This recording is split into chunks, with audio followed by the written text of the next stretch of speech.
토마토 진단쇼 참여 방법을 알려드립니다. 첫 번째, 전화 참여. 02-325-8200번으로 전화하셔서 궁금하신 종목과 매수가, 비중을 말씀해주세요. 두 번째, 유튜브로도 실시간 참여가 가능합니다. 유튜브 검색창에 토마토 증권통을 입력하세요. 실시간 스트리밍으로 방송도 직접 보실 수 있고 종목 진단도 가능합니다. 이때 좋아요와 구독은 필수겠죠? 세 번째, 증권통 참여. 모바일 어플리케이션 증권통을 다운받아 증권통 TV에 들어가서 아자아자란에 글을 남겨주세요. 최고의 전문가들이 함께하는 토마토 진단쇼. 여러분의 많은 참여 바랍니다.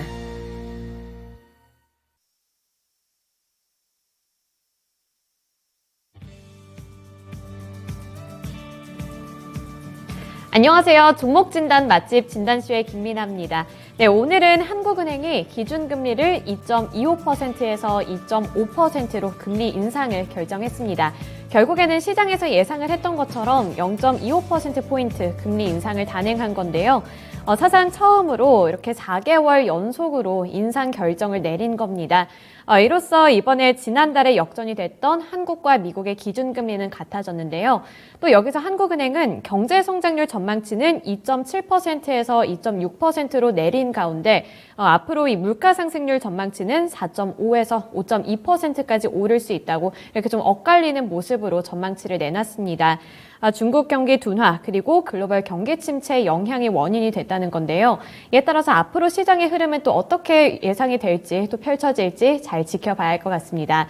우선 이렇게 한국은행 쪽에서는 기준금리를 인상하겠다 이렇게 발언을 내놓은 가운데 이제 관전 포인트가 될 만한 것은 내일 진행이 될 이 잭슨홀 미팅이 될 것 같습니다. 여기서 이제 파월 의장의 발언이 나오니까요. 나오는 대로 또 한번 알려드리도록 하겠습니다. 네, 오늘도 이제 두 분의 전문가님들과 함께 할 텐데요. 오늘은 김형일 전문가 그리고 김민준 전문가님과 함께 합니다. 그래서 고민되는 종목이 있다면 종목명, 매수 단가, 보유 비중 댓글창에 고민과 함께 남겨주시면 되고요. 또 밑에 하단에 있는 번호로 언제든 전화 문의도 받고 있으니까 전화벨도 많이 올려주시길 바랍니다. 네, 진단쇼 시작하기 전에 또 찾아주신 우리 시청자분들과 반갑게 한번 인사하는 시간 가져볼게요. 네, 능구렁이77님 안녕하세요. 저희 되게 많이 친해진 느낌이 드네요. 그리고 진정주린이님 안녕하세요. 황희성님 오셨고요. 세곰주말님 안녕하세요. 그리고 진정주린이님 벌써 이렇게 지네어 들고 오셨네요. 그리고 지이크님 안녕하세요. 임준현님 안녕하세요. 러브스기님 안녕하세요. 그리고 지연해피님 오랜만에 찾아와 주신 것 같아요. 네, 오늘 지연해피님 종목도 진단해 드릴 수 있도록 노력할 테니까 끝까지 함께 해주시길 바랍니다. 네, 모두 이렇게 찾아와 주셔서 감사드리고요. 또 1시간 동안 댓글창 많이 활용해 주시기를 부탁드리겠습니다. 네, 이제 첫 번째 전문가님 만나볼게요. 김형일 전문가님입니다. 안녕하세요. 네, 반갑습니다. 김형일 전문가입니다. 네, 오늘은 또 시장 분위기가 굉장히 좋아서 좀 가뿐한 마음으로 진단쇼를 오프닝을 좀 해봤는데요. 여기서 좀 궁금한 게 어제부터 리오프닝 관련주들이 좀 꿈틀꿈틀 하는 것 같아서 리오프닝 주들의 좀 기대를 걸어도 괜찮을지 궁금한데 전문가님은 어떻게 생각하시나요? 네, 일단 리오프닝주들 전체적으로 뭐 항공, 그다음에 뭐 유통, 그다음에 뭐 백화점 3사, 뭐 전체적으로 다 뭐 어닝 서프라이즈 혹은 이제 실적이 회복되는 그런 이제 기대감들이 계속해서 차오르고 있는 상태일 것 같습니다. 역시나 이제 뭐 PCR 검사를 이제 폐지를 했다라는 부분과 그다음에 지금 전체적으로 또 이 리오프닝에 따라서 이 면세점이라든지 전체적인 이 실적 회복 구간에 들어서면서 워낙에 또 그동안에 계속해서 이제 안 좋았었잖아요. 뭐 1분기, 2분기에 리오프닝 기대감이 있었긴 했지만 사실 실질적으로 크게 기대감이 그렇게 또 크게 작용을 하지도 않았고 실적 회복에 대한 부분도 사실 눈에 띄게 보여주지 않았기 때문에 이러한 부분이 이제 다시 한번 3분기, 4분기에 적용이 될 것인가 이 부분에 또 기대감이 작용을 하고 있는 것 같습니다. 지금 현재 상태에선 다만 주의해야 될 점은 지금 전체적으로 이 리오프닝 주들의 흐름을 봤을 때 항공 아직까지는 실적이 이제 좀 기대가 될 것이다. 올라올 것으로 좀 기대가 된다라는 부분이지 지금 당장에 뭐 항공사들이 완전히 또 실적이 올라온 부분이 아니거든요. 뭐 앞서도 많이 말씀을 드렸었지만 항공사들은 지금 현재 실적이 전체적으로 다 많이 안 좋아져 있는 상태입니다. 그러면은 어느 정도는 좀 눈에 띄게 가시화가 되어야지 실질적인 상승이 나올 수 있다라고 보고 있고요. 그 다음에 지금 현재 백화점 3사 같은 경우에도 상승이 잘 나올 것으로는 기대가 되고 있지만 아직까지는 이 회복 수준에 그쳐 있기 때문에 결과적으로는 이 눈에 띌 수 있는 실적이 조금 나와야 된다라고 보고 있습니다. 지금 현재는 단순히 이 기대감으로 올라오고 있는 상황이니까 이 부분은 조금 참고를 해야 되지 않을까 싶습니다. 그러면서 지금 현재 시장의 어떤 방향성 자체가 당장에 뭐 어떤 성장주나 혹은 이제 뭐 완전히 이 기대감으로 올라오기에는 지금 수급이 조금 부족한 그러한 상황이다라고 보고 있기 때문에 결과적으로는 이런 잭슨홀 미팅이 지나가고 나서 굵직한 이 정도를 다 소화하고 나서 그 다음에 어느 정도 좀 대금의 향방 그리고 대금들이 다시 전체적으로 돌아와 줄 때 그리고 어느 정도 좀 환율이 조금 더 조정이 나와줄 때 그때 이제 시장이 좀 방향성을 다시 한번 잡을 것이라고 보고 있고 그에 따라서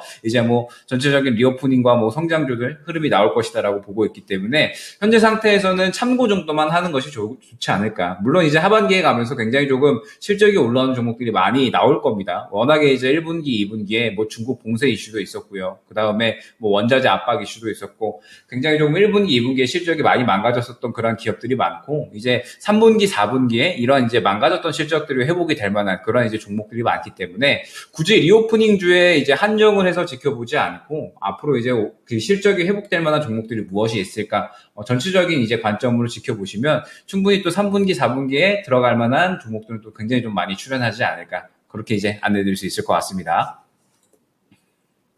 관련해서 리오프닝 관련해서 이렇게 의견을 좀 전해주셨는데요.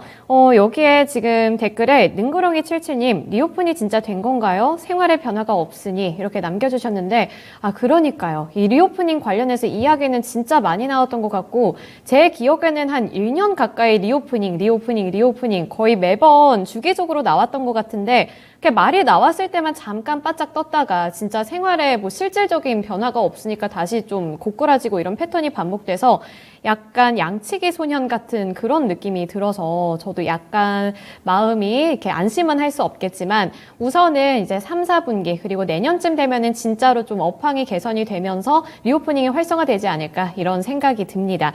그래서 요즘 제 주변에만 보더라도 해외여행 가시는 분들도 조금씩 늘어나는 것 같고 국내 여행도 많이 활발해지고 있으니까요. 리오프닝 관련주 갖고 계신 분들 조금만 더 기다려 보시면서 주가 흐름 잘 체크해 보시길 바랄게요. 네, 그리고 이제 다음 바로 종목 진단으로 넘어가 볼 텐데, 오늘 1등은 능그렁이 77님이시네요. 네, 효성 ONB 1,700원에 진입을 하셨고요. 5% 보유 비중 들고 계십니다. 어떤가 해서 조금씩 사보고 있는데 업황이 궁금하다고 이렇게 말씀을 해주셨네요. 전문가님, 이 효성 ONB가 이제 비료, 사료 뭐 이런 쪽으로 알고 있는데 이게 약간 전쟁이나 뭔가 리스크 있을 때만 떴던 걸로 저는 기억을 하고 있는데 이 업황 자체에 대한 모멘텀이 또 따로 있을까요? 정확하게 잘 알고 계신 것 같습니다. 이제 효성 OMB 같은 경우에 이제 뭐 사료 쪽, 이제 비료 쪽에 조금 엮여 들어가는 종목이다라고 볼 수가 있을 것 같은데, 지금 현재 이제 보게 되면은 이 월요일부터 해서 인플레 관련주들이 일제히 조금 크게 치솟았죠. 그러면서 이제 비료 사료 관련주들이 전체적으로 또 크게 주목을 받았습니다. 지금 이제 뭐 동시에 보게 되면은 뭐 한일 사료라든지 혹은 이제 뭐 미래생명자원이라든지 뭐 그다음에 뭐 한탑도 될 수가 있겠고요. 전체적인 이제 사료 관련주들이 상당히 좀 크게 상승이 나왔었는데 지금 현재 구간에서는 보게 되면 다 차익 실현이 나오고 있는 모습을 확인을 할 수가 있죠. 지금 이 업황을 떠나서 이 전체적인 비료 관련주들은 아무래도 이 전쟁에 대한 혹은 이제 뭐 인플레에 대한 이야기들이 나올 때마다 크게 상승이 나오기 때문에 이번 주에 이제 시장이 조정이 나오면서 가장 큰 원인은 역시나 이제 인플레였잖아요. 그에 따라서 이제 뭐 곡물, 비료, 사료 관련주들이 일제히 또 탄력이 나왔다라고 볼 수가 있었을 것 같습니다. 그렇다라고 한다면 효성 OMB 같은 경우에도 이 비료 관련주기 때문에 관련해서 좀 상승이 나왔다라고 볼 수가 있겠죠. 그런데 지금 현재 상태도 효성 OMB의 기업적인 실적을 본다라고 하면 사실 이제 실적 자체가 조금은 지지부진한 모습을 보여주고 있어요. 뭐 나쁘지 않게 나오고 있기는 하지만 이 실적 자체가 이 주가의 상승을 이끌어낼 만한 그런 이제 구간은 아니다라고 볼 수가 있을 것 같고, 그다음에 지금 현재 이 비료 사료 쪽은 워낙에 그동안에 계속해서 좀 전쟁 리스크, 그다음에 인플레 관련으로 이제 움직였기 때문에 그 외에 전쟁 혹은 인플레 외의 이슈로 움직이기에는 사실 또 움직이기 힘든 상황이다라고 볼 수가 있을 것 같아요. 때문에 이제 이 인플레나 혹은 이제 뭐 그런 우려감이 떠오를 때마다 시장의 어떤 안 좋은 이제 이슈들 혹은 뭐 곡물 비료 관련된 이슈들이 떠오를 때마다 트레이딩 관점으로 접근을 하는 게 가장 좋은 종목이다라고 볼 수가 있을 것 같고, 지금 이제 효성 OMB 같은 경우에도 관련해서 이제 움직였기 때문에 마찬가지로 좀 트레이딩 관점으로 지켜보는 게 좋지 않을까 싶습니다. 때문에 지금 현재 상태에서 대응을 어떻게 진행을 해야 되냐라고 한다면 일단 지금 현재 효성 OMB 같은 경우에는 일전에 매물대가 또 상당히 두터운 모습을 확인을 할 수가 있죠. 보게 되면 지금 이 구간을 뚫어줘야지 또 결론적으로는 상승이 나올 수가 있을 텐데 워낙에 또 매물대가 두텁기 때문에 이 구간을 또 뚫어주지를 못했어요. 그런데 이제 중요한 부분은 무엇이냐면 최근에 상승이 나올 때 결과적으로는 이 곡물 비료 관련된 이슈가 또 오랜만에 나와주면서 관련주들이 상승이 나왔는데 결과적으로 이제 이 매물대 구간을 뚫어주지 못했기 때문에 지금 현재 상태에서 이 매물대 구간을 강하게 뚫어주기에는 약간의 모멘텀이 조금은 부족한 구간이 아닌가 보여집니다. 때문에 지금 현재 효성 OMB 같은 경우에는 완전히 이제 트레이딩 관점으로 접근을 하시는 게 좋다라는 부분을 일단 1차적으로 말씀을 드릴 수가 있을 것 같고 일단 지금 현재 구간 5일선 구간이죠. 1,700원 구간이 이제 이 매수가신데 매수가 구간을 이탈을 하게 되면 저는 바로 정리를 하시길 추천을 드립니다. 지금 보게 되면 마찬가지로 이제 다른 곡물 비료 관련주들과 함께 차익 실현이 나오는 양상이 나타나고 있기 때문에 현 구간을 이탈을 하게 되면은 결과적으로 인플레 관련 이슈가 다시 한번 나올 때까지 곡물 비료 사료 관련된 이슈가 다시 한번 나올 때까지 또 10,000원 정도 구간을 기다려야 되는 그런 구간이 생길 수가 있거든요. 그리고 곡물 비료 사료 쪽에서는 효성 OMB가 대장도 아니고요. 2등도 아니고 3등도 아니기 때문에 굳이 그렇게 매력도가 크다라고 저는 생각이 되지 않습니다. 때문에 효성 OMB 같은 경우에는 1,700원 이탈 시에는 반드시 정리하는 쪽으로 잡고 차라리 곡물 비료 사료 쪽으로 접근을 한다라고 하면은 뭐 대장으로 움직이는 종목도 굉장히 많잖아요. 뭐 미래생명자원도 그렇고 뭐 아까 말씀드렸던 한탑도 그렇고 사료 쪽에서는 한일사료도 그렇고요. 대장으로 움직이는 종목들이 굉장히 많기 때문에 차라리 그런 종목으로 접근을 하는 게 더 좋다라고 말씀을 드릴 수가 있을 것 같습니다. 효성 OMB 같은 경우에 일단 지금 현재 상태에서는 곡물, 비료, 사료, 인플레 우려감으로 인해서 올라온 상태이기 때문에 1,700원 이탈을 하게 되면 반드시 정리를 해야 될 것 같다. 이렇게 이제 안내드릴 수 있을 것 같고요. 혹시나 지금 구간에서 반등이 나온다라고 하면 결과적으로는 또 마찬가지로 11,100원 정도 구간을 뚫어주지 못하고 또 조정이 나온 경우에요. 11,100원 정도에 상당히 또 매물대가 두텁다라는 부분을 또 확인을 할 수가 있을 것 같기 때문에 뭐 수익 구간도 크게 노리기는 조금은 힘들 것 같습니다. 11,000원 정도 구간 오게 되면은 그냥 정리하고 다른 종목으로 교체하시는 게 지금 현재 효성 OMB의 어떤 테마나 혹은 이제 뭐 실적적인 부분을 봤을 때 가장 적절한 전략이 아닌가 판단이 됩니다. 네, 효성 OMB는 기대감을 좀 갖기에는 약간 부족한, 약간 아쉬운 종목인 것 같네요. 그래서 만약에 이 곡물, 사료, 비료 이쪽에 관심이 있으시다면 아까 전문가님이 말씀해주신 다른 종목들을 한번 눈여겨보시면서 교체 전략을 한번 세워보셨으면 좋겠네요. 그래서 효성 OMB 능구렁이 77님 여기서 손실 없이 나오시고요. 다른 종목에서 꼭 수익 챙겨가시기를 바랄게요. 네, 이제 그러면 다음 종목으로 좀 빠르게 넘어가 보겠습니다. 다음 종목은 진정주린이님이 보내주신 종목이고요. 오늘 이 아까 리오프닝 이야기한 거랑 좀 테마가 비슷한데 같죠? 지네요. 26,600원에 진입을 하셨고요. 보유 비중 10% 들고 계시네요. 그런데 지네어를 26,600원에 진입하셨으면 진정주린이님 언제 진입을 하신 걸까요? 꽤 시간이 많이 흘렀을 것 같은데 일단 올해는 26,000원대까지 안 갔던 것 같아서 이거를 굉장히 오랫동안 들고 계신 것 같아요. 그런데 전문가님 이 지네어 주가가 오늘 0.57% 정도 밀리고 있는데 다른 이 항공주들은 그래도 1% 비스무리하게 오르고 있거든요. 왜 이렇게 지네어만 힘을 못 내는 건지도 궁금하고 지금 워낙에 좀 고가에 진입을 하셔서 대응 전략을 어떻게 세우는 게 가장 좋을지 이 부분도 짚어주세요.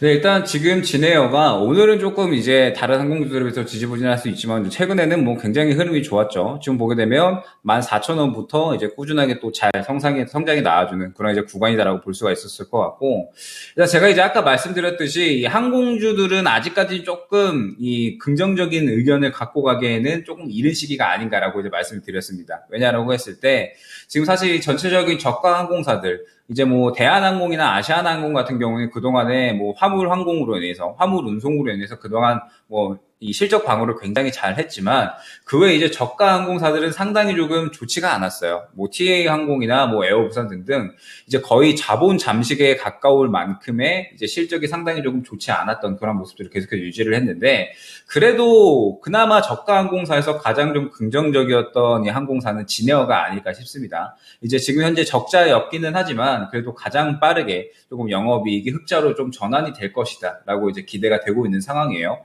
올해 1분기까지 아직까지 이제 영업 손실이 한 150억 정도 나왔는데, 뭐 이러한 부분들이 계속해서 조금 빠르게 회복이 되어 가고 있고, 그 다음에 이제 이 항공에 대한 이제 회복들이 본격적으로 이제 3분기부터 좀 제한이 풀려 나가기 시작을 합니다. 이번 분기부터죠. 이번 분기부터 본격적으로 제한이 이제 풀려 나가기 시작을 하고, 그 다음에 이제 입국자에 한해서 PCR 검사 이제 또 면제가 됐으니까, 이러한 부분들이 이제 전체적으로 저가 항공사들의 어떤 실적 회복에 또 힘이 되지 않을까 싶습니다. 그러면서 이제 지금 현재 뭐 진에어 같은 경우에 일본 노선도 어느 정도 좀 회복이 될 것이다라고 기대가 되고 있는 상황에서, 뭐 재무 구조도 그나마 조금 이제 탄탄한 편이기 때문에 저가 항공사 중에는 그래도 가장 좀 안정적인 그런 항공사가 아닐까라고 보여집니다. 다만 이제 지금 현재 상태에서 이미 진에어 같은 경우는 그러한 기대감들을 어느 정도 좀 반영을 했다라고 이제 볼 수가 있을 것 같고요. 지금 현재 단기적인 어떤 수급은 충분히 좀 긍정적이다라고 볼 수 있기는 하지만, 슬슬 이제 조금 저항에 맞붙일 만한 그런 이제 구간이 됐죠. 첫 번째로 18,000원대에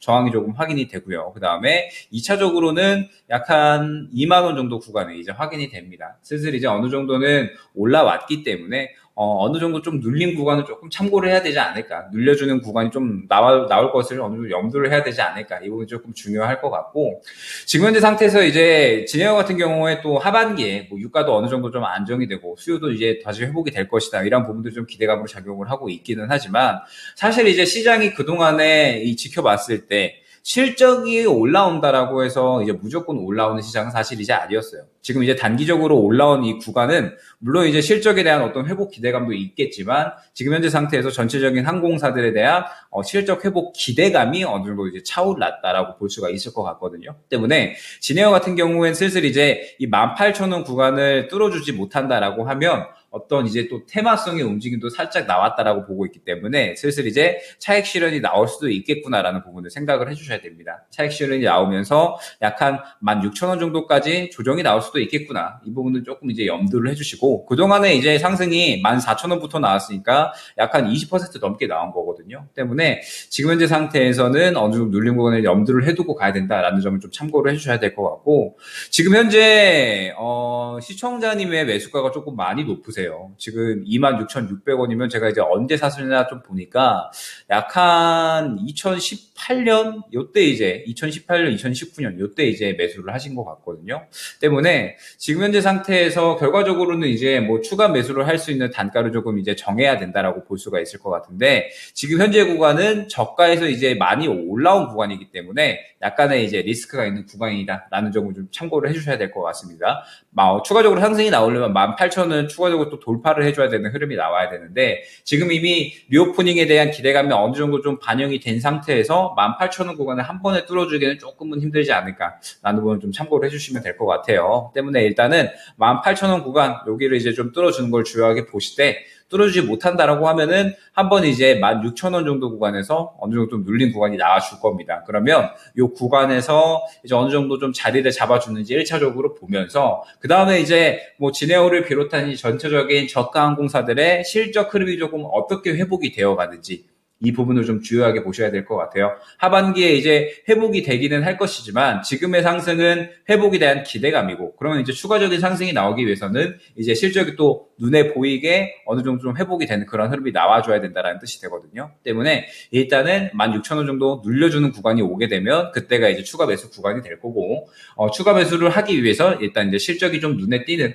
어떤 회복세를 보여주는지 그런 부분도 좀 지켜보시면서, 이제 좀 어느 정도 실적이 회복이 된다라고 하면 그때부터 이제 슬슬 추가 매수를 좀 염두를 해주시면서, 이후에 이제 비중 확대 구간이 오게 되면 그때 이제 좀 다시 문의를 주시면 좋을 것 같아요. 지금 일단은 진에어 같은 경우는 매물대가 또 두텁게 여러 구간이 있는 구간이기 때문에 당장의 목표가를 어디다 딱 말씀을 드리기보다는 일단은 추가 매수 구간을 먼저 확실하게 잡고, 그 다음에 확실하게 목표가를 잡고 진행을 하는 그런 이제 전략을 꾸려나가는 게 좋을 것 같습니다. 결론적으로 말씀을 드리면, 일단 지금 현재 구간에서 18,000원 구간 돌파가 나와주는지 이제 주요하게 보시고, 돌파가 나오지 않는다라고 하면은 조금은 이제 눌림 구간이 있을 테니까, 눌림 구간을 일단 확인을 한 다음에 실적이 이제 어느 정도 좀 가시화 되는지 이 부분을 좀 지켜보면서 추가 매수 구간을 잡아가는 그러한 전략을 꾸려나가자. 그리고 이후에 추가 매수 진행 구간이 오게 되면 그때 이제 다시 한번 질문을 주시면 전략을 다시 한번 또 세세하게 짜드릴 수 있도록 하겠습니다.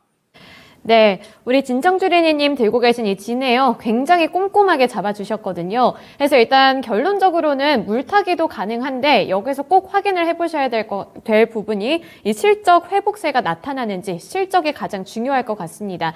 일단 지금 수요는 조금씩 늘어나고 있고 뭐 국내 여행에서도 요즘에는 비행기 타고 많이들 놀러 가더라고요. 그래서 조금 더 기다려 보시다가 실적 확인하신 후에 다시 한번 진단 받아보시기를 바랄게요. 네, 이렇게 항공주 이야기를 하니까 갑자기 여행이 너무 가고 싶어지는데 여러분들은 만약에 이제 정말로 리오프닝이 되고 예전처럼 자유롭게 해외여행을 할 수 있다면 어느 나라에 가장 가고 싶으신가요? 저부터 말씀을 드리자면 저는 섬나라에 가서 좀 바다를 마음껏 보고 오고 싶다 이런 생각이 드는데 우리 시청자님들은 어디를 가장 가고 싶은지 궁금하네요. 만약에 가고 싶은 곳이 있다면 댓글에다가도 남겨주시길 부탁드립니다. 네, 이렇게 항공주 그리고 리오프닝 관련해서도 말씀 전해드렸고요. 이제 다음 종목은 우리 시청자님과 함께 진단해 보도록 하겠습니다. 전화통화 연결해 볼게요.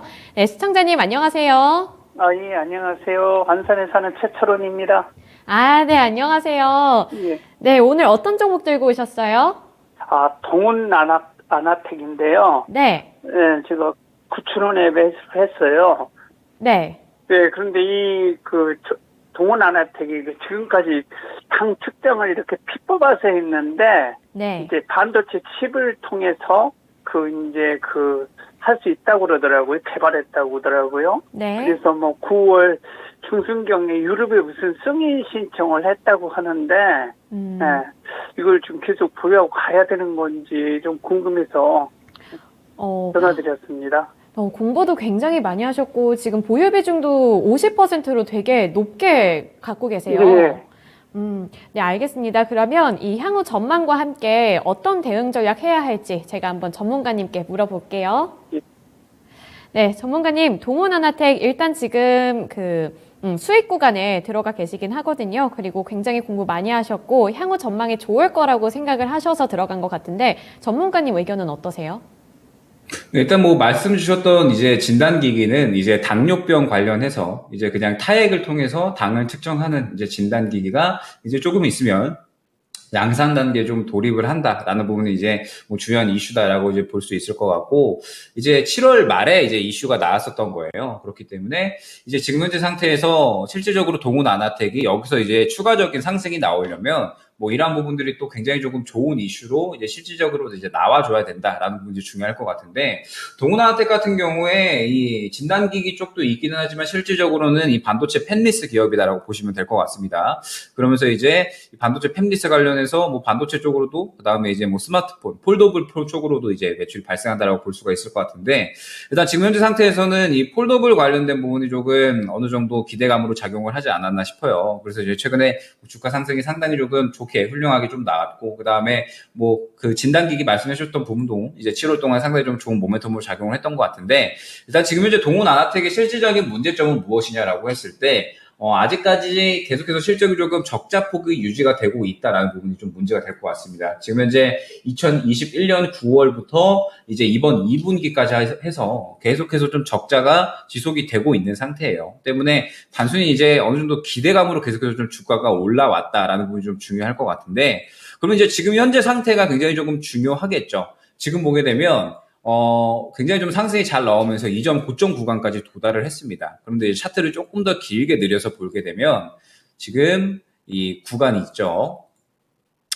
한 500원 정도 구간이 될 겁니다. 약한 이제 1,500원 정도 구간에 상당히 이제 두터운 매물이 또 확인이 되는 모습이 확인을 할 수가 있어요.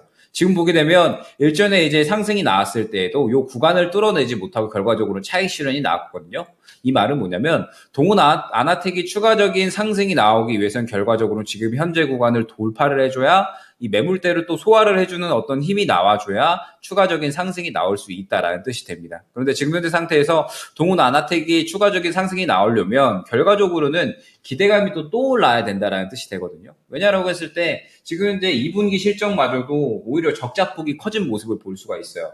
1분기 실적이 매출이 132억, 이제 영업이익이 마이너스 8억 정도가 나왔는데, 이제 2분기에는 이 영업 손실이 상당히 좀 커졌거든요. 약 한 4배 정도 추가적으로 이제 영업 손실이 나왔기 때문에 지금 현재 상태에서 추가적인 더 상승이 나오려면은 어떤 좋은 이슈, 뭐 예를 들어서 진단기계가 이제 뭐 파일럿을 양산을 하기 시작을 하는데 굉장히 조금 실적적인 부분이 잘 올라온다라든지, 혹은 이제 뭐 폴더블 폰이 발행이 되면서 이제 뭐 동원 아나텍의 어떤 기술들이 굉장히 조금 또 이 제품들에 잘 팔려 나간다라든지, 이런 부분들이 좀 중요할 것 같은데, 이슈가 실질적으로 나오지 않으면 동원 아나텍은 지금 현재 구간을 돌파하기엔 조금 이제 어렵지 않을까 싶습니다. 이전에 이제 워낙에 주요한 매물대로 작용을 했었던 구간이기 때문에 이 1,500원을 돌파를 해주지 못한다라고 하면은 차익 실현 매물이 나올 수 있는 가능성이 있다라는 부분을 조금 염두를 해주셔야 될 것 같아요. 때문에 지금 현재 구간에서 가장 주요하게 봐야 될 점은 이 이전 고점 1,550원 구간이죠. 이 구간을 돌파를 해주는지, 이 부분을 이제 주요하게 봐야 될 것 같고요. 그 다음에 지금 현재 구간에서 보게 되면은 1,500원 구간 돌파를 하게 되면 또 이전 고점 구간이죠. 11,000원대까지 뭐 추가적으로 갈 수 있을 것으로 보여지기는 하지만, 뭐 말씀드렸듯이 1,500원 구간을 좀 주요하게 돌파를 해주는지 보셔야 될 것 같고, 만약에 이제 이 당뇨 진단 기기가 굉장히 좀 긍정적인 흐름이 나온다라고 하면은 뭐 지금 현재 상태에서 추가적인 상승 뭐 충분히 기대할 만합니다. 만약에 이제 이 글로벌 당뇨 환자가 또 굉장히 또 5억 명이 넘어가고 있는 상태이기 때문에 충분히 이제 이러한 부분들이 뭐 기대감으로 작용을 할 수 있다라는 부분들이 기대를 할 만하지만, 이미 이제 지금 현재 상태에서 많이 올라온 구간이라는 점. 지금 이제 매수하신 9,000원 단가가 그렇게 이제 저가가 아니에요. 지금 보게 되면 약한 이전에 6월부터 해서 6,000원부터 이제 상승이 나온 거다라고 보셔야 되거든요. 때문에 지금 현재 상태에서는 이미 한 60, 70% 상승이 나온 구간이다라는 점을 조금 이제 염두를 해주시고, 이전 고점 구간이 또 매물대가 상당히 좀 두터운 모습을 확인을 할 수가 있으니까 이 구간을 돌파를 해주지 못한다, 그리고 이제 차익 실현이 나온다라고 하면 저는 한 9,800원 정도까지만 지켜보시기를 좀 추천을 드려요. 9,800원 구간을 이탈을 하게 되면 이전 고점을 이탈을 하게 되는 거라 또 차익 실현이 강하게 나올 수 있는 부분을 또 염두를 해주셔야 될 것 같고, 뭐 기업의 실적적인 부분 자체도 조금은 좋지 않게 유지가 되고 있는 상태니까, 일단 지금 현재 상태에서는 고점 돌파 시에는 추가적인 수익권을 노리되, 만약에 고점 돌파를 하지 못하고 약간 9,800원 정도를 이탈을 한다라고 하면은 완전히 차익 실현을 하시는 게 좋지 않을까. 그리고 나서 이제 다른 종목으로 좀 순환을 노리시는 게 좋지 않을까. 그렇게 좀 안내 드릴 수 있을 것 같습니다. 네, 알겠습니다. 동원 아나텍 관련해서 이제 차익 실현을 굉장히 많이 강조해 주셨거든요. 네, 이 부분 잘 참고해 보시길 바랄게요, 시청자님. 예, 알겠습니다. 말씀 감사합니다. 네. 네, 동원 아나텍 관련해서 진단해 드렸는데 50% 보유 비중이나 들고 계신 거 보고 제가 깜짝 놀랐어요. 우리 시청자분들은 굉장히 통 크신 분들도 많이 계신 것 같아요. 네, 그래서 동원 아나텍도 잘 이렇게 플랜 세워보셔서 여기서 가져갈 수 있는 거 다 가져가셨으면 좋겠습니다. 그리고 라라랜드에 가보고 싶으시다고요? 마그마님. 저도 라라랜드 가볼 수 있으면 가보고 싶어요. 라라랜드가 있었으면 저도 가보고 싶은데 아쉬우니까 언젠가는 그 라라랜드 배경지인 미국에 가보는 걸로 합의를 보고, 네, 나중에 가게 된다면 제가 후기를 한번 남겨보도록 하겠습니다. 이렇게 좀 네, 동원 아나텍까지 해드렸는데, 이제 오늘 김형일 전문가님과 마지막 종목이 되지 않을까 싶어요. 장성희 님이 보내주신 종목이고, 천보 27만 원에 진입을 하셔서 20% 보유 비중 들고 계시네요. 우리 장성희 님 TV만 보다가 처음으로 참여하신다고요? 아, 그런데 이 주가가 내리기만 해서 너무 답답하다고 상담을 요청해 주셨어요. 전문가님, 27만 원이면 물론 이게 언제 진입을 하셨는지 정확히는 모르겠지만, 만약에 최근이면 6월, 5, 6월 이쯤에 진입을 하시고 진짜 계속 낙폭 키우다가 그나마 회복하는 듯 했는데 다시 떨어져서 너무 감칠맛 나는 이런 좀 짜증나는 주가 흐름이거든요. 이거 어떻게 해보는 게 좋을까요? 네, 일단 첨보 같은 경우에 역시나 이제 이 실적에 대한 부분이 조금은 좋지 않게 나오다 보니까 이러한 부분들이 또 시장이 그대로 반영을 하고 있는 것 같아요. 원래 이제 작년 구간에 상당히 조금 기대감이 크게 작용을 했었던 종목이죠. 그러면서 이제 정말 좀 좋은 그런 큰 상승이 나왔었던 종목인데, 이제 올해 1분기, 그 다음에 이제 2분기에 가면서 실적에 대한 부분들이 조금은 이제 지지부진하게 나왔다라는 점이 이제 가장 큰 조정의 큰 원인이 아닌가 싶습니다. 그러면서 2분기 실적이 또 시장의 기대치를 좀 하회했는데, 역시나 이제 이 주요한 이유 자체가 매출의 이제 40% 이상이 중국 지역에서 나오거든요. 그런데 중국이 계속적으로 이제 봉쇄를 하고 뭐 락다운을 걸어버리니까 당연히 또 이 출하량이 좀 줄어들 수밖에 없겠죠. 때문에 뭐 지금 현재 상태에서 이런 부분이 조금 주가에 좋지 않은 그런 이제 영향을 끼치고 있지 않은가라고 이제 판단이 되고 있습니다. 그러면서 전체적인 제품의 매출도 상당히 조금 크게 하락을 했는데, 일단 이번 이제 7월부터 중국의 봉쇄가 조금 회복이 됐죠. 그러면서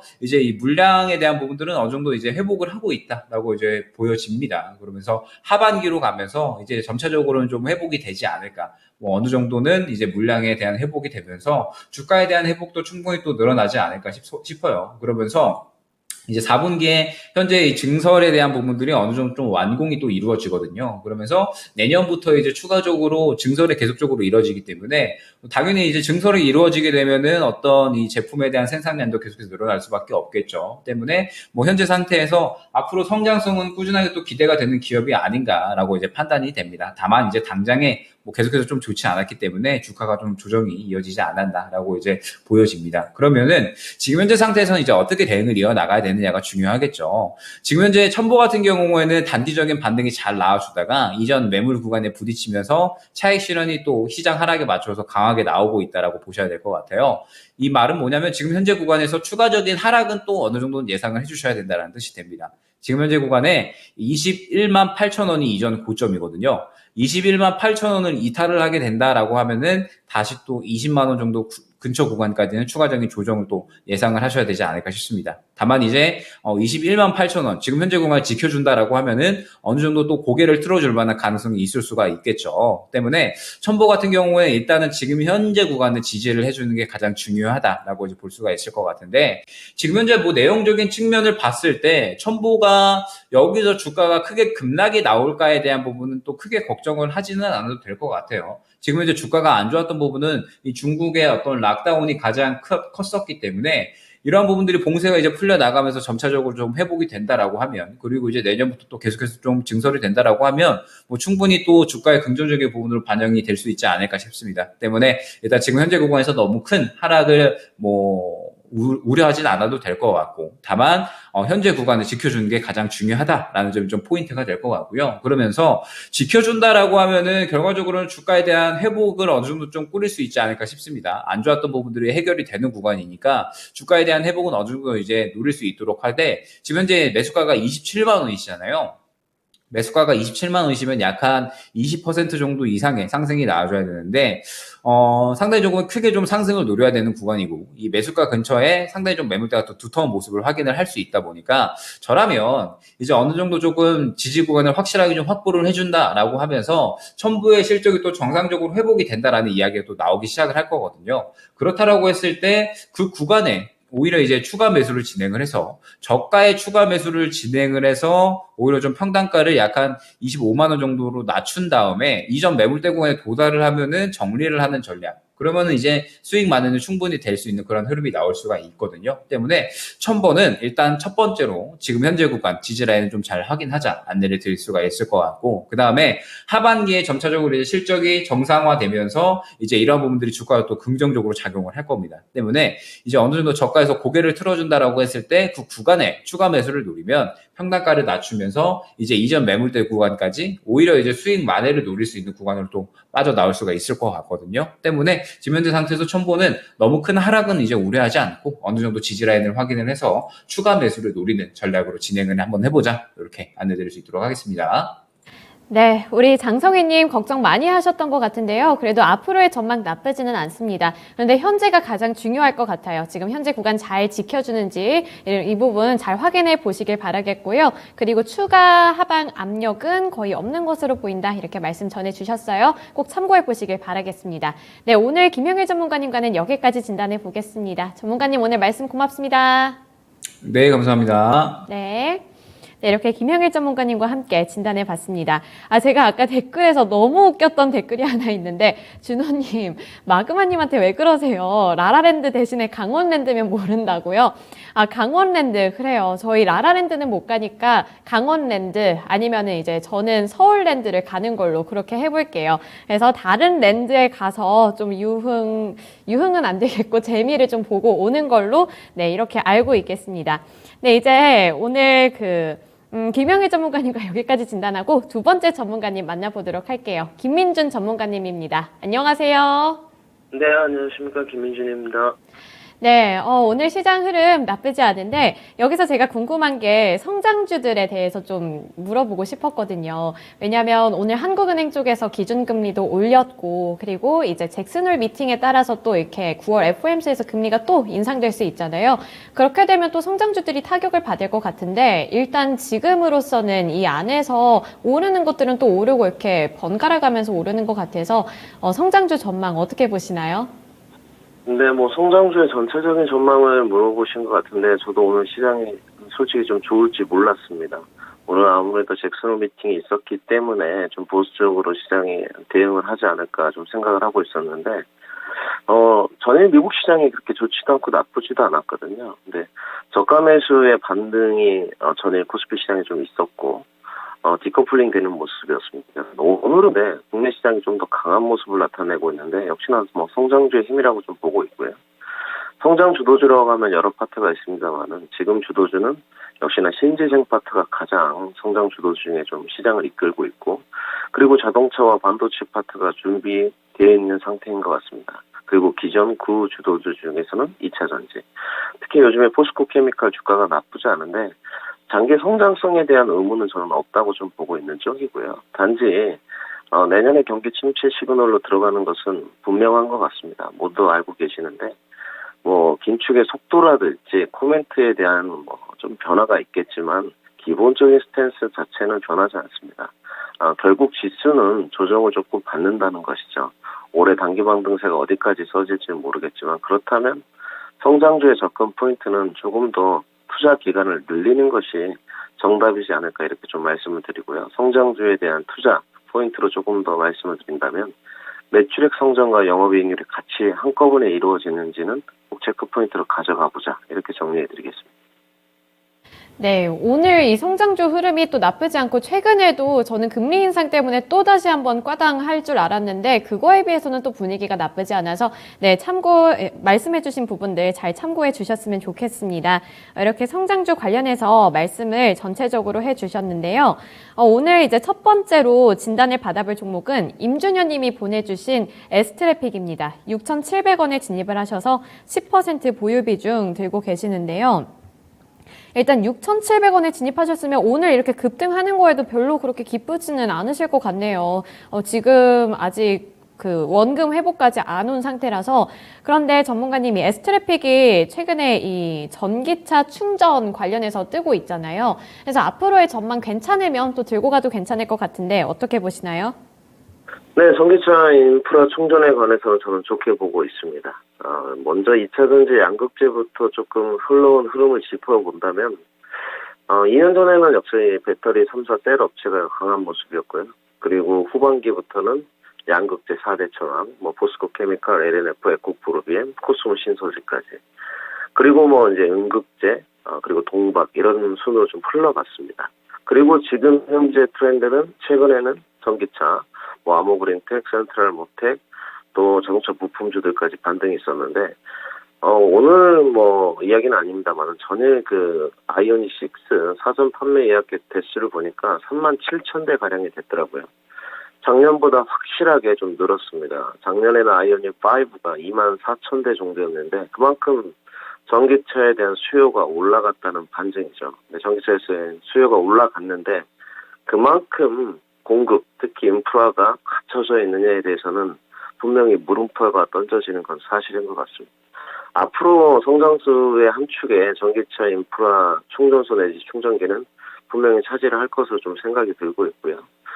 최근에 SK 네트워크스를 좀 전기차 인프라 충전소 관련된 종목으로는 대장 주격으로 보고 있는데 인프라 구축을 위해서 합작법인도 설립을 좀 했고 최근에 전기차 인프라 종목들이 이제 수요 증가가 있기 때문에 저는 앞으로 성장성은 괜찮다고 보고 있습니다. 단지 우리 시청자님 진입 단가가 6,700원에 하셨기 때문에 조금 고생을 하셨죠. 마음고생이 좀 심하셨는데 늘 이제 상담을 받을 때 가장 어려운 문제가 그 시청자분이 왜 이 주가를 샀을까 이렇게 물음을 좀 던져보고 시청자 입장에 생각을 해보면 가장 모르겠는 게 투자 기간인 것 같습니다. 과연 성장성을 좀 보고 중장기 투자 접근 포인트를 잡은 건지 아니면 매매 관점으로 접근 포인트를 잡으신 건지 제가 봤을 때는 매매 관점으로 접근 포인트를 잡으신 것 같아요. 그래서 이번 기회를 이용해서 좀 비중을 축소하는 게 맞는 것 같고요. 앞으로도 분명히 조금 더 반등이 있겠지만 갭 상승을 했기 때문에 키 맞추기 과정으로 조금 더 시간이 필요할 것 같습니다. 그리고 S트래픽 말고도 대장주의 흐름이 아직은 조금 더 미묘하게 덜 움직이는 게 있기 때문에 저는 반등 시에 비중 축소보다는 한 템포 좀 쉬어간다는 의미에서 포트 개체를 하시고 다시 한번 주가가 조금 더 키 맞추기 과정이 끝나고 난 후에 접근 포인트를 잡아보시는 게 좋지 않을까 생각이 들어서 저는 포트 교체 의견 드리도록 하겠습니다. 네, 이 전기차 충전과 관련해서 전망은 나쁘지 않은데 일단 쉬어간다는 의미로 일단 한번 쉬어가기를 추천해 주셨네요. 그래서 다른 종목에서 좀 수익 내시다가 또 관심 가실 때쯤에 이 S트래픽 눈여겨보시면 될 것 같아요. 네, 이제 다음 종목은 블루님이 보내주신 종목이고요. LX 하우시스입니다. 62,335원에 진입을 하셔서 7% 보유 비중 들고 계신데요. 7%지만 62,000원 부근에서 진입을 하셨으면 손실이 꽤 많이 나셨겠네요.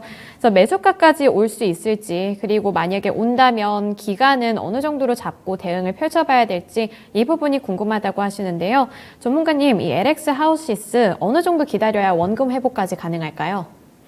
건자재 파트는 이제 조금 아쉽다고 표현을 좀 해야 될 것 같아요.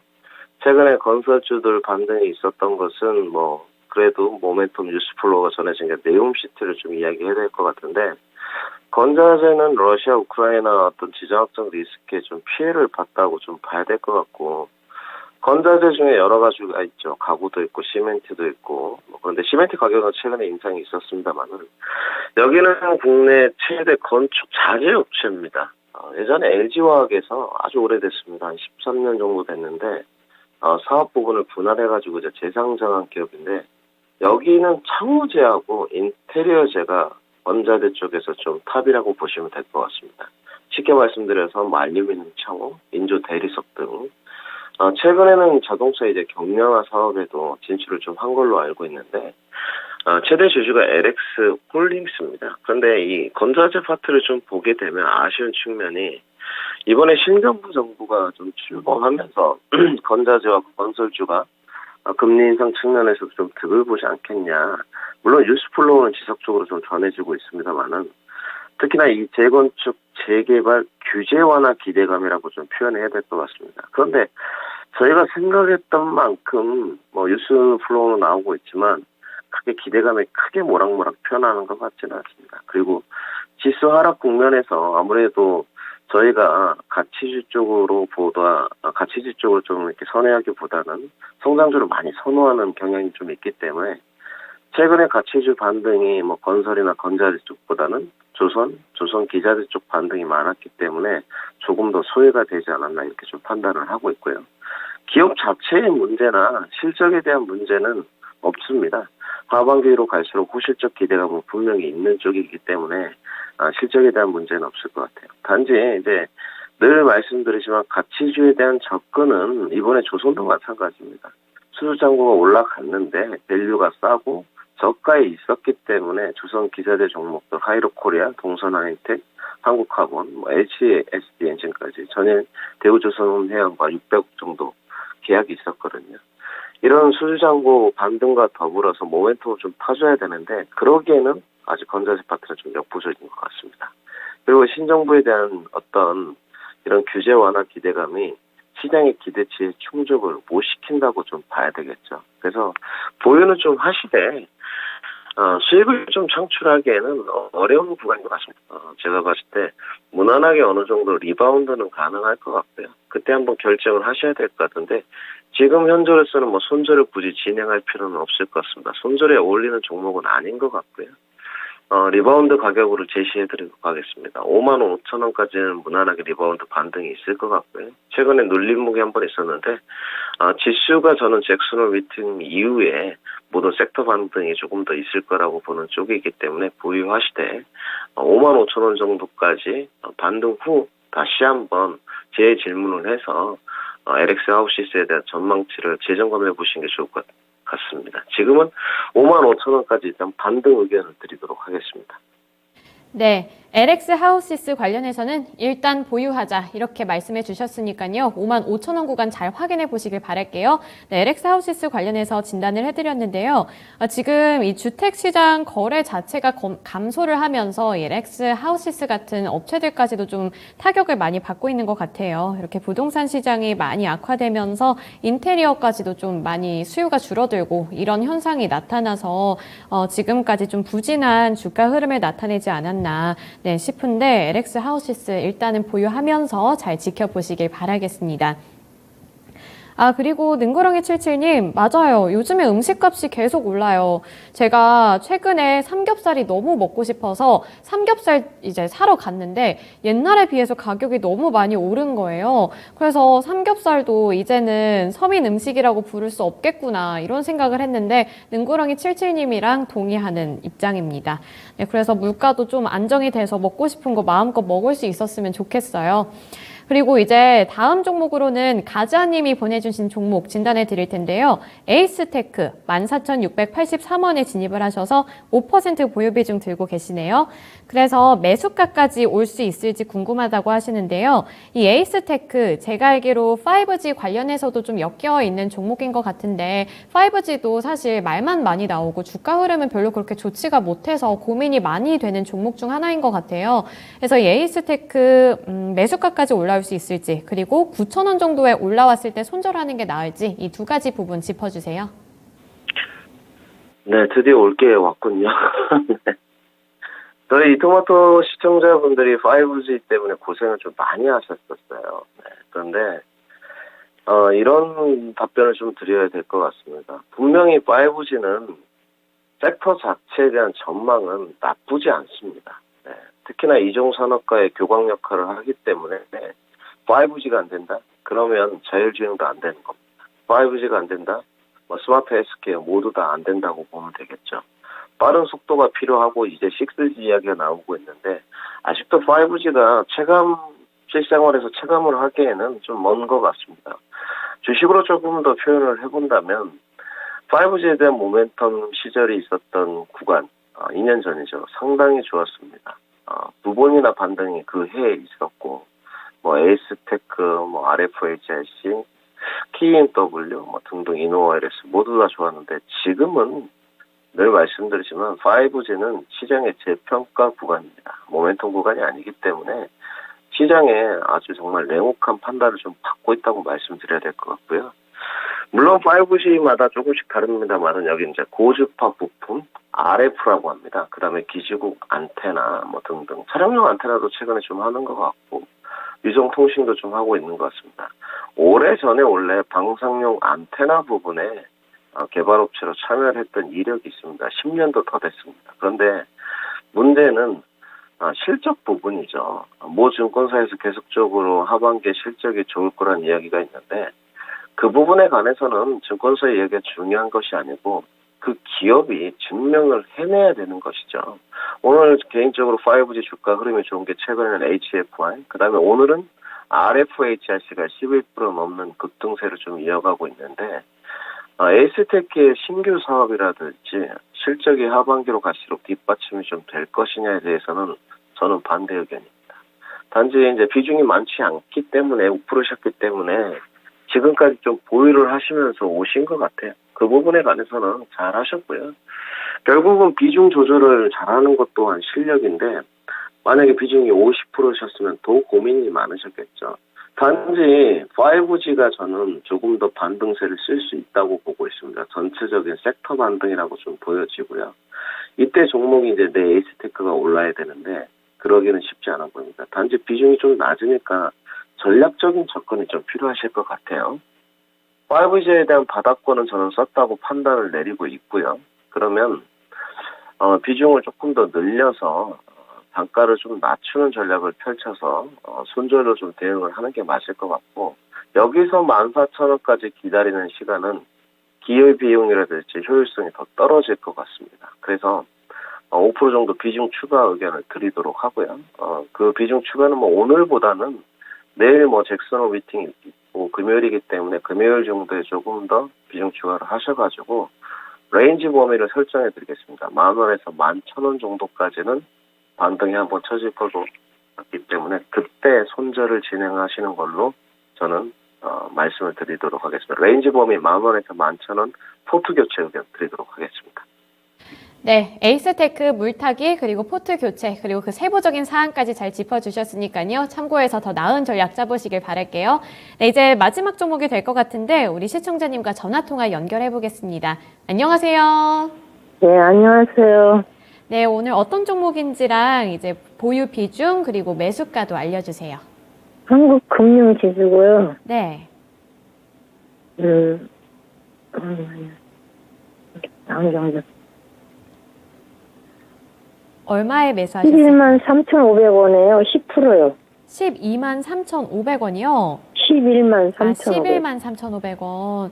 네네. 꽤 높이 매수를 하셔서 이제 손실이 많이 나셨을 것 같은데 뭐가 네. 가장 큰 고민이세요? 네? 어떤 게 가장 큰 고민이세요?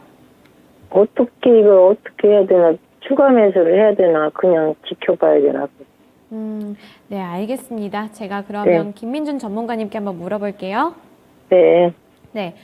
전문가님, 굉장히 고가에 진입을 하셨고요. 지금 반토막 이상이 거의 반토막이네요. 네, 거의 반토막이 난 상황이라서 이거 물타기 해야 될지 손절해야 될지 앞으로 대응 전략을 전체적으로 짜달라고 이렇게 요청 주셨는데 어떻게 해야 될까요?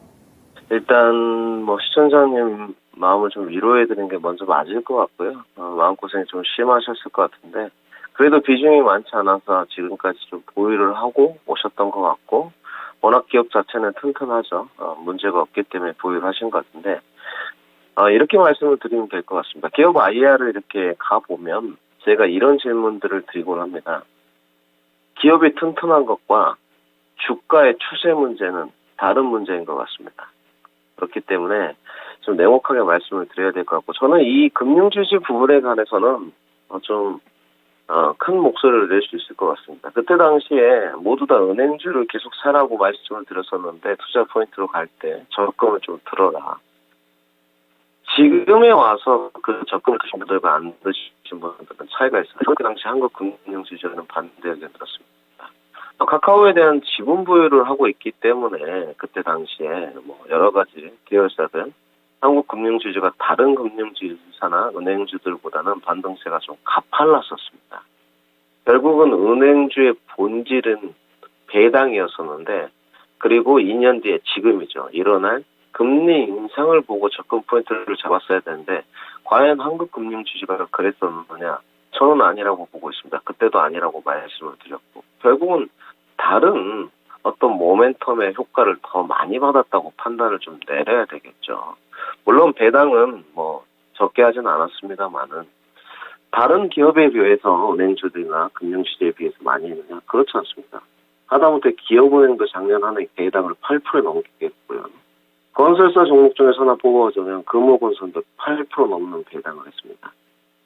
돈은 많이 벌었는데 주주를 위한 친화 정책은 크게 펼치지 않았다는 반증인 것 같고 그러면 앞으로 계속 금리 인상의 흐름이 나왔을 때 은행주들에 대한 반등이 있을 수 있을 것이냐 저는 충분히 있다고 보고 있고요.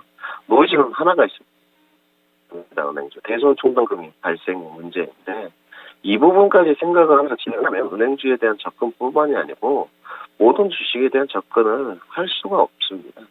단지 우리 시청자님 비중이 10%인데 이제 이 종목에 대해서 물을 좀 타서 추가 매수를 좀 해서 단가를 낮춘 다음에 조금 더 손실 없이 빠져나올 수 있을 것이냐 이 부분이 이제 관전 포인트인데 그렇다면 그때 당시에 카카오에 대한 모멘텀만큼이 다시 한국금융지주에 들어와야 된다는 것이죠. 앞으로 그럴 일은 없을 것 같습니다. 그렇기 때문에 저는 전략적인 기술적 물타기 말고는 의미가 없다고 보여지고요. 비중이 10%시기 때문에 담보금 여력이 어느 정도 있으신지 모르겠지만 물타기를 좀 진행하셔야 될 것 같고요. 지금 현재 구간이 뭐 6만 원이 좀 안 되는 뭐 이런 구간인 것 같은데 여기서 이제 물을 타면 계산해보면 8만 5천 원 정도까지 내려올 수 있을 것 같아요. 네, 10% 정도 비중을 추가하시면 10% 정도 비중 추가하는 거는 뭐 괜찮을 것 같습니다. 뭐 배당금이 좀 있기 때문에 그랬을 때 반등 여력이 8만 5천 원까지 나올 수 있느냐 그것 또한 저는 무리라고 보여집니다. 리바운드 가격의 레인지 범위는 7만 원에서 7만 5천 원 정도로 보여집니다. 오히려 지금 한국금융지수는 지주사격인 하나금융 지주라든지 은행주인 KB금융, 기업은행보다 저는 못하다고 보고 있습니다. 실제로 한국금융주주가 떨어질 때 다른 은행주들은 다 올라갔었거든요. 그렇기 때문에 지금은 조금 아쉽지만 내가 손절을 조금 더 줄이는 쪽으로 포커싱을 해보시는 게 나을 것 같고요. 비중 추가 의견 5% 드리도록 하겠습니다. 역시나 내일 드리도록 하고요. 하반기에도 빅스텝이냐 자이언트 스텝이냐 금리 인상에 대한 이야기는 꾸준히 나올 것이기 때문에 은행주에 대한 평가는 하반기로 갈수록 조금 더 좋아질 수 있다고 평가하고 있고요. 반등 레인지 범위는 최대치 맥시멈으로 75,000원 제시토록 하고 그때 포트 교체 의견 드리도록 하겠습니다. 네, 우리 시청자님 걱정 많이 되실 텐데 너무 마음 아프시겠지만 여기서 잘 대응하시고 꼭 손실 다른 곳에서 메꿔보시기를 제가 여기서 정말 진심으로 응원하고 있을 테니까요. 꼭 힘내시길 바라겠습니다. 그럼 손절매를 해야 돼요? 손절매를 해야 되나요, 지금요? 네, 더 이상 뭔가 기대하기에는 약간 어려울 것 같아요. 네, 알겠습니다. 네. 네. 네, 이렇게 금융지주까지 진단을 해드렸습니다. 오늘 좀 시간이 촉박하게 여러 가지 종목들 많이 해드렸는데 어떤 종목이든 저희 환영하니까요. 내일도 꼭 이 시간에 함께 찾아와 주셔서 진단 받아보셨으면 좋겠습니다. 오늘 김민준 전문가님과는 여기까지 진단해 볼게요. 오늘 말씀 고맙습니다. 네, 감사합니다. 네. 네, 시청자분들 오늘도 이렇게 1시간 동안 진단쇼 시청해 주셔서 감사드리고요. 내일도 같은 시간에 찾아와 주시기를 부탁드리겠습니다. 지금까지 투자 판넬에 대한 도움 정보를 드렸고요. 하지만 특정 종목의 상승과 하락을 보장하지는 않는다는 점 꼭 기억해 주세요. 시청해 주셔서 고맙습니다.